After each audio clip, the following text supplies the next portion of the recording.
Merci beaucoup, cher René Kaniki. Vous êtes économiste, hein? Économiste, oui, de formation. Ah ouais, vous êtes économiste de formation. Je vous oppose ici avec Patrick Piana, qui est également économiste de formation. Marius Moubalama, vous avez suivi aussi ce projet, le lancement du projet du corridor de Lobito. En tant qu'économiste, vous êtes certain que cela rapportera à la République démocratique du Congo et vous soutenez? Oui, d'abord, permettez-moi de présenter mes excuses à nos téléspectateurs qui sont en train de nous suivre à ce moment par rapport à ce retard que je viens d'accumuler. Ce n'est pas dit à ma propre volonté, mais vous connaissez que Kinshasa roule aujourd'hui à sens unique, ce qui fait que la circulation devient de plus en plus compliquée et que cette décision-là a été inefficace. Et ça n'a pas produit d'effet. Au contraire, ça a renforcé encore l'embouteillage dans le pays. Donc, la solution... Vous savez ce que vous disent nos téléspectateurs? Ouais. Ils disent que José Kaniki est quand même arrivé, Patrick Piana également. Il dit Kaniki est également arrivé, le caméraman est arrivé aussi, mais il faut comprendre il faut comprendre que Kaniki vit non loin de la ville. Nous venons de très loin, dans la basse cité. Ouais. Et donc, il faut comprendre. D'accord. C'est où précisément? Je viens vers Matadikiba, là. Il faut comprendre, c'est vraiment très loin. Okay. Non, lui aussi, c'est du côté de Moudi, là-bas. J'ai retenu dans ce débat, quand je suis arrivé, un seul mot qui est venu de mon aîné Kaniki. Il a dit quelque chose de très important. Quand les éléphants se battent, c'est le peuple, non, c'est les herbes qui souffrent. Qui sont ces éléphants-là? Parce qu'il s'est limité seulement à cette expression. Ces éléphants sont les États-Unis et la Chine. C'est ce que j'ai dit. Et les herbes, c'est qui? C'est nous, la population. Ils viennent se battre dans notre pays pour bénéficier de notre matière première, lequel matière première qui ne nous bénéficie pas. Et nous souffrons. La voie de Lobito, ce n'est pas aujourd'hui que ça existe. Ça a toujours été existé.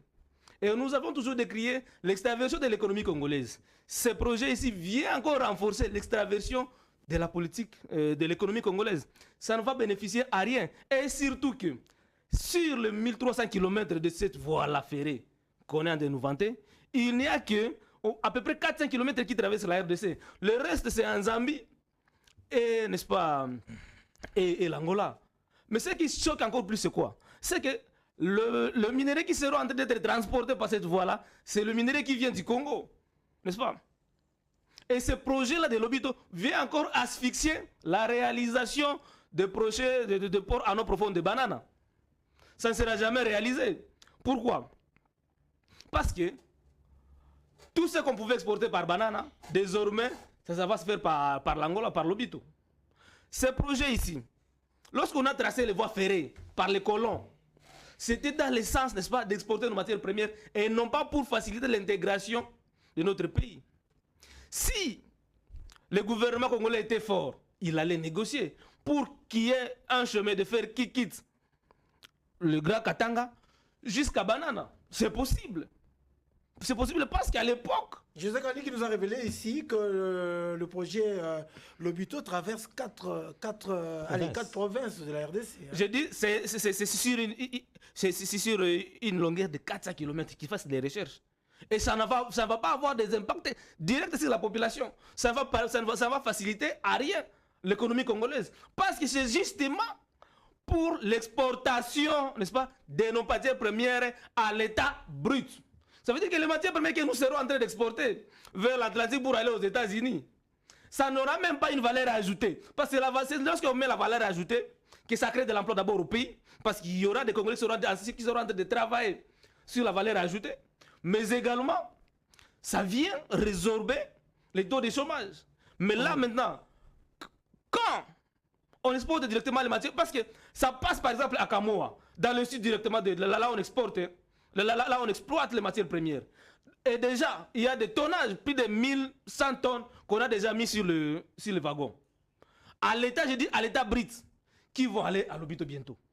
Ça nous bénéficie en quoi? En quoi ça facilite l'intégration entre nos provinces? Parce qu'il parle que ça passe dans 4 provinces. Il ne faudrait pas oublier que les 4 provinces dont il parle ici, c'est en termes de l'ancien Grand Katanga. Ce ne sont pas les provinces telles que nous les avions connues par le passé. Donc, ces projets ici, on devrait les négocier autrement. Mais aussi, il y a aussi un autre aspect qui me choque. Parce que là, le Congo vient encore de rater encore une autre opportunité de se positionner comme un pays stratégique. En Afrique, sur le plan économique et sur le plan diplomatique et stratégique. Pourquoi Joe Biden devrait aller négocier ou bien signer des contrats par rapport à ce projet en Angola et non pas en RDC. C'est un choix. Non, c'est un choix. La question serait posée pourquoi en RDC et pas en Angola. Laissez-les terminer son exposé. Voilà. Je dis ceci. Normalement, ça concerne la RDC en grande partie. Quand bien même la grande partie, c'est dans d'autres pays. Ça devrait se passer au Congo. Joe Biden devrait venir ici. Et là, on pouvait négocier pour la construction, n'est-ce pas, de la voie qui quitte le Congo, qui quitte le Grand Katanga jusque dans le Congo central. Et c'est par là que cela aurait des implications positives sur le plan économique. Parce que quand il y a un chemin de fer qui quitte le Grand Katanga jusque, n'est-ce pas, à Banana, vous comprendrez par là que ça peut booster aussi le pêche au niveau de l'océan Atlantique sur les côtes congolaises. Et ça veut dire que les poissons capitaines qui seront pêchés dans l'océan Atlantique à partir de Banana peuvent être facilement consommés à Lubumbashi. Et de Lubumbashi, ça peut aller dans les grands Kivu. Et les sambazas qui sont produits dans les lacs Kivu peuvent être consommés, n'est-ce pas, dans le Congo central et pourquoi pas en Équateur. Pourquoi? Parce qu'il y a la voie qui traverse plusieurs provinces en République démocratique du Congo. Et du coup, c'est par là, comme l'a dit Kaniki, d'autres activités au niveau interne ici pouvaient s'y greffer. Mais ça traverse l'Angola, ça traverse la Zambie. Ça ne va nous bénéficier à rien. Parce que cette voie-là a existé depuis l'époque coloniale, comme j'ai dit, mais ça n'avait jamais, ça n'a jamais eu des implications économiques dans d'autres secteurs. Très bien. D'autant plus que ça traversait les mêmes provinces dont Kaniki a parlé ici. Et donc, nous disons ceci. Il faut développer des infrastructures, des projets qui peuvent, au-delà de ces secteurs particuliers, impliquer d'autres secteurs aussi. Ouais. Malheureusement, ici, ce n'est pas le cas. Malheureusement, ce n'est pas le cas. Et Kaniki vient ici dire que non, ça va avoir de l'implication sur d'autres secteurs, machin. Mais non. Non. Bon. Et je vous dis, pour votre révélation, c'est depuis 1975, que cette voie-là n'était plus fonctionnelle. Pourquoi vous savez? Parce qu'il y avait, pendant une longue période, la guerre civile en Angola. Ça veut dire que lorsque ça ne va pas en Angola, la RDC souffre. Parce qu'on ne sait plus traverser l'Angola. Mais quand la voie traverse uniquement le Congo. Très bien. Alors, la matière première qui quitte en Angola, qui quitte dans le Katanga, ça passe par l'Angola, ça doit payer les droits de passage. Qui perd à ce moment-là? C'est nous toujours. Et donc, je suis au regret que cette matière première-là, cette voie-là, ne va pas... Soit réhabilitée. Et que ça n'aura pas d'implications pour la RDC. Est-ce que les deux projets de l'eau profonde de Banana et celui de Lobito, est-ce que les deux ne marchaient pas concomitamment? Parce que vous donnez l'impression qu'il ne fallait pas celui de Lobito, il fallait garder celui de Banana. Est-ce que les deux ne marchent pas concomitamment au profit de la RDC? Je dis que Lobito, d'abord, ça ne marche pas au profit de la RDC. Il faudrait penser autrement. Parce que le budget, le coût global, c'est plus de 1,3 milliard de dollars. Le projet de Lobito, si j'ai bonne mémoire. Ça veut dire que s'il faut construire un nouveau chemin de fer, ça pouvait, la RDC ne manquerait pas de l'argent, ne manquerait pas de financiers, de donateurs de fonds. Parce que la Banque africaine de développement a donné 500 millions de dollars sur un budget de 1,6 milliard. D'autres bailleurs pouvaient venir pour la construction d'un chemin de fer pour la RDC. Et on ne manquerait pas, n'est-ce pas? On ne manquerait pas de l'énergie pour mettre des TGV. Parce que quels sont les motifs qui sont avancés? On dit que de Lubumbashi, du Katanga à Lobito, ça prend peu de temps. Mais si on mettait les trains à grande vitesse, parce que nous avons l'énergie, nous avons Inga 1, nous avons Inga 2, on a la facilité d'arriver à Banana à temps. Merci, ouais. merci. Donc, le port à non profonde de Banana a une implication économique très profonde.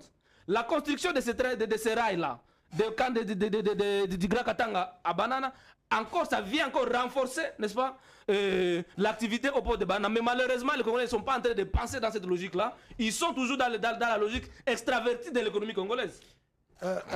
Patrick Piana, j'ai pas de questions. Hein. Non, moi je pense que... Vous par contre, vous avez des réactions. Moi je pense qu'il a parlé comme un politique, mais il devait parler comme économiste. Un économiste en échange international